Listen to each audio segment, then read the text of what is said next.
Hello বন্ধুরা, welcome back to my channel. তোমরা নিশ্চয়ই পটেটো ফিঙ্গার ফ্রাই অনেকে অনেক রকমভাবে করে খেয়েছেন। ধনিয়া ফিঙ্গার ফ্রাই কি করে খেয়েছেন? যদি না খেয়ে থাকেন ঝটপট এরকমভাবে খেয়ে দেখুন, একদম দারুণ লাগবে।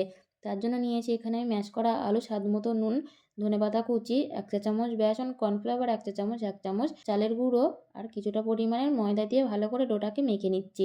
খুব বেশি শক্ত করে মাখলে হবে না, মিডিয়াম করে মেখে নিয়েছি। দুটো লেচি কেটে নিয়েছি এরকম সাইজের। নিয়ে কিন্তু আমি এর থেকে বেশি কিন্তু লেচি করব না। নিয়ে এখানে ভালো করে আটাই আমি মাখিয়ে নিয়েছি যাতে বেলতে গেলে ছিঁড়ে না যায়। ভালো করে মিডিয়াম করে বেলে নিয়েছি। চারদিকে সমান করে কেটে বাদ দিয়ে এরকম চৌকো সাইজের করে সরু সরু করে কেটে নিতে হবে।